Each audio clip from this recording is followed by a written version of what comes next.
شيخنا ومولانا ومرجعنا ومقتدانا ومنقذنا من الجهالة وهادينا ومرشدنا إلى الخيرات ومربينا، بديع زمانه ونادرة أوانه وفريد عصره وغرة ظهره، الشيخ الإمام الفاضل والحبر العالم العامل والنحرير المحقق الكامل، خلاصة الفضلاء المحققين وزبدة العلماء المدققين، الشيخ زين الملة والدين مولانا العارف بالله حمزة الناصري قدس الله سره.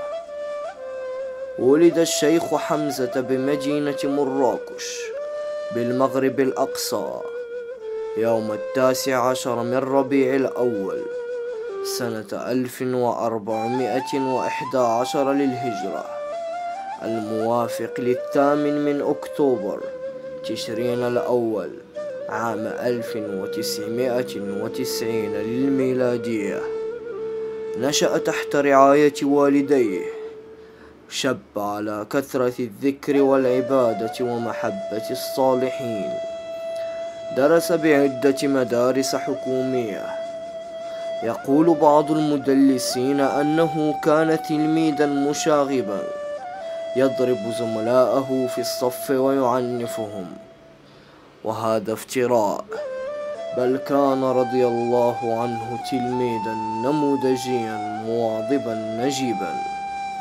لما بلغ أشده رحل شيخنا إلى مدينة الدار البيضاء طالبا للعلم، وكان من مظاهر زهده رضي الله عنه أنه أبى إلا أن يقيم بالزاوية الحسنية للأشغال العمومية، يأكل من خشاش أرض نيورست ويعيش وسط الأدغال والقفار حيث لا كونكسيون، حيث تهذب النفس ويخلو القلب من حب الدنيا ومظاهرها.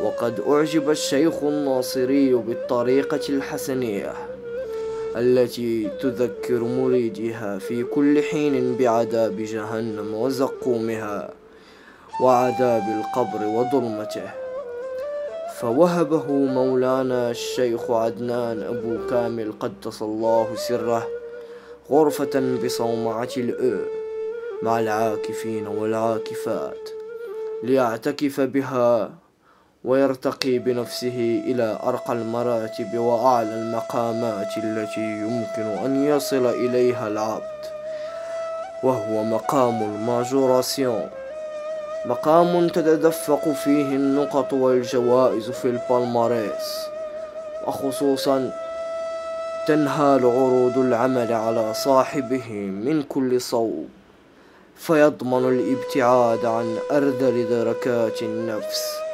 وهو درك الشوماج والعياذ بالله. وقد نهى شيخنا الناصري عن قول دعاء اللهم إنا نعوذ بك من الشوماج وما يقرب إليه من قول أو عمل، حيث قال مولانا حمزة لا يوجد عمل يقرب من الشوماج، إذ لا يجتمع شيء ونقيضه في جملة واحدة. وشبه هذا بقول الحسنية أحسن مدرسة، وقال كلا الجملتين لا معنى لهما. نصر الله شيخنا وبارك لنا في عمره ونفعنا بعلمه الواسع.